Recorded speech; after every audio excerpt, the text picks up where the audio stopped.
me tell you something. A lot of people use their work, their business, their profession, their success. A lot of people use their pursuit of education, their professional students. You've been in college for 30 years. And you just keep taking more and more classes and courses and more things, or you work overtime, undertime, side to time, round to time. A lot of people are church addicts. Every time the church opens, you're not just a member of the church. You don't just come to Bible class. You're in the choir and the usher board and the praise team and the Will and the Fried Chicken committee and the this and the that and the other. And let me tell you something. If you succeed in every area of your life, if you succeed, you got the best health, you're in the best shape, you're the best looking, you have the most formidable personality, you're successful, you're financially secure, you're respected every time you walk up down the street. If you succeed everywhere else and fail to have peace and joy and love in your home, what does it profit you to have all of this stuff on the outside and have no place to lay your head, to rest your mind, to know that this is solid and this won't shake and this won't break? It is very, very important to you. Foxes, whenever they sense danger or trouble or become weary, they always go running into their homes. That is the safe place. That's a secure place. He's grounded there. Whatever's going to come, I'm going to deal with it because I'm in a place of grounding. You understand what I'm saying? Birds of the air have nests. They say, I know there's a lot of things that want to devour me and want to get me, but if I can make it to this nest, I can get in this place where it is difficult to get me. If my nest is solid, if it's secure, and I had to build this nest. I had to work on this nest. So all of you who say, you don't understand my situation, you don't understand my house, you don't understand what I've been through, you don't understand my circumstance. No, you don't understand that nests must be built from broken branches. If you can build a whole nest from broken branches, you can build a whole house with broken people. Have a vision. Think big. Ignore the naysayers. Work your ass off and give back and change the world. Because if not us, who? If not now, when? What is the secret to success? The long version is that I actually always had 5 rules.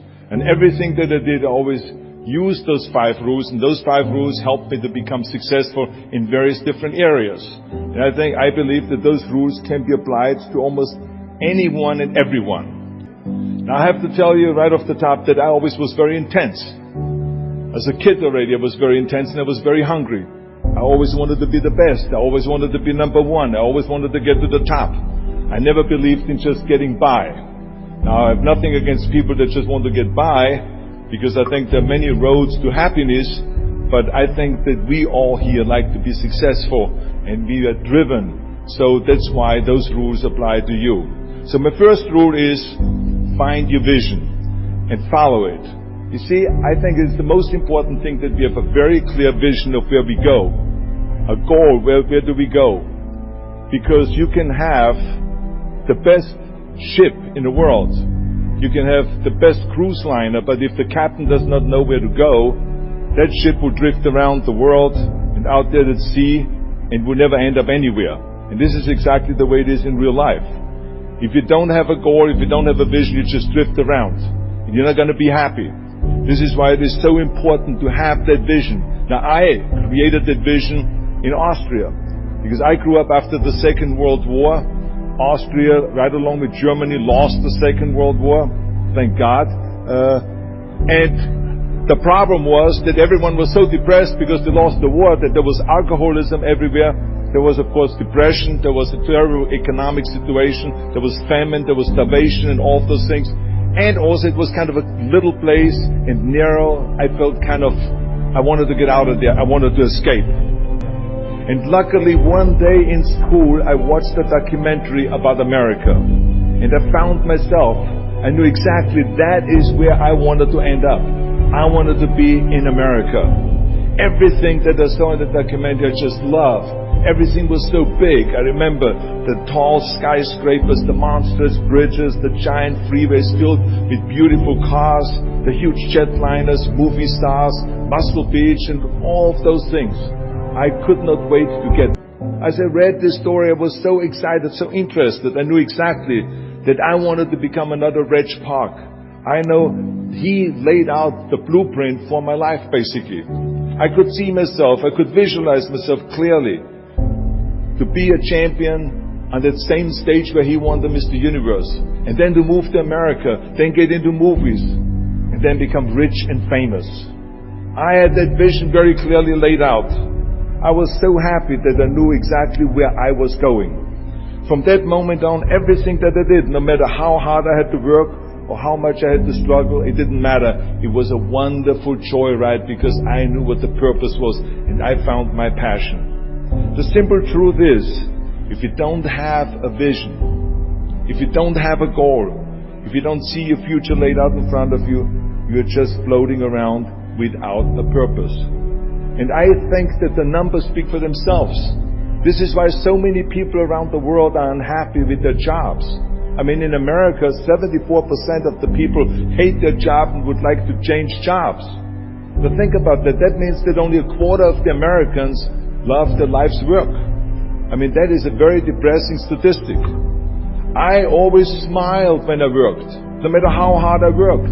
I always had a great time, no matter what I did. It didn't matter if it was in bodybuilding, or if it was in the movies, or if it was as governor. I remember in the pumping iron days, people ask me in the gym all the time, why are you smiling all the time? Why are you so happy? You have to lift 50 tons of weights.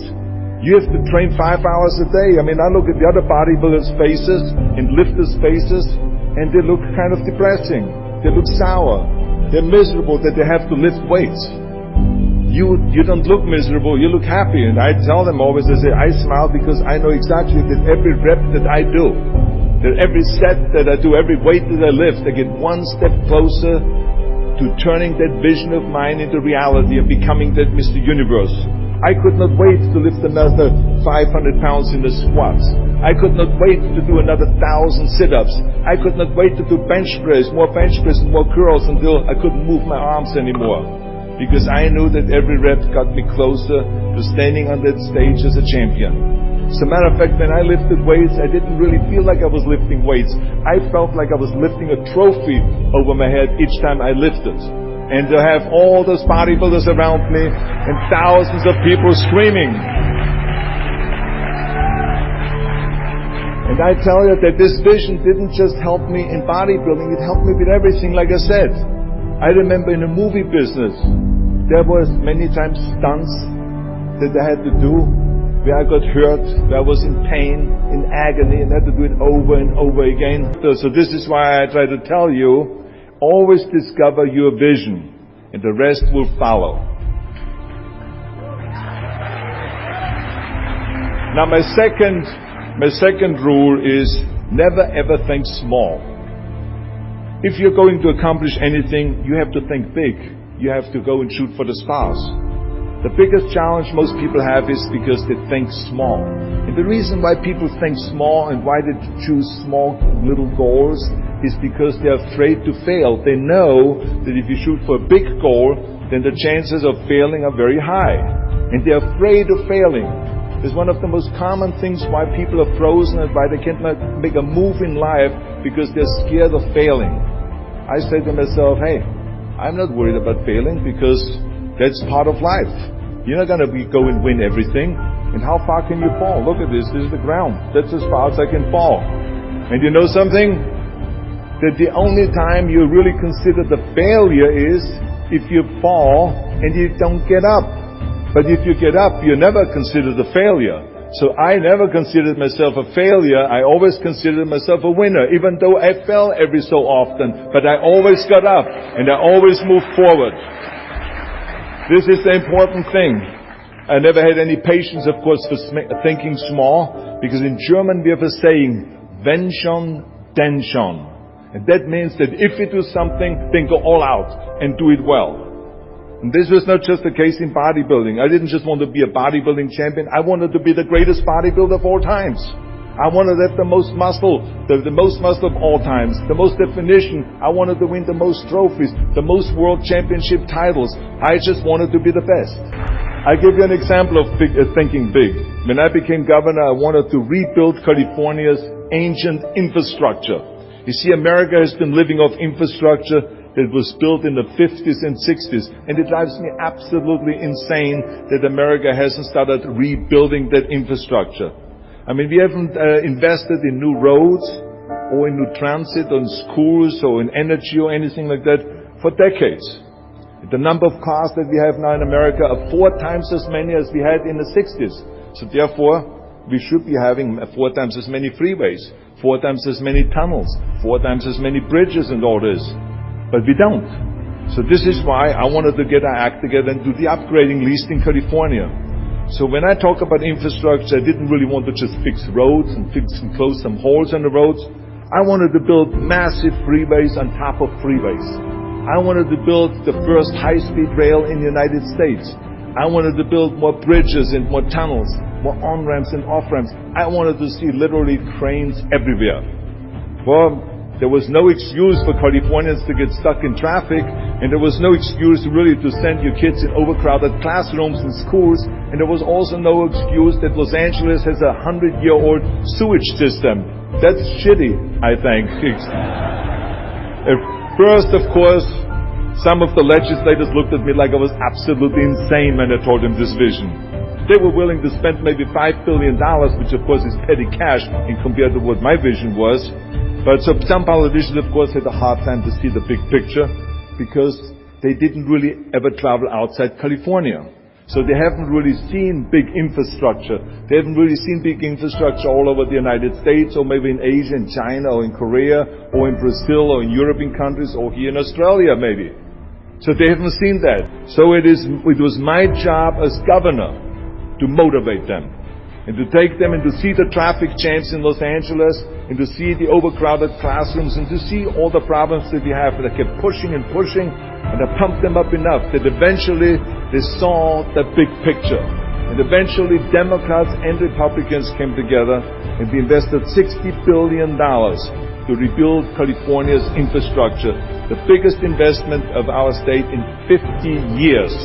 So that's what we did, because we had a big vision, and everyone bought in on this big vision. So remember, never think small, think big.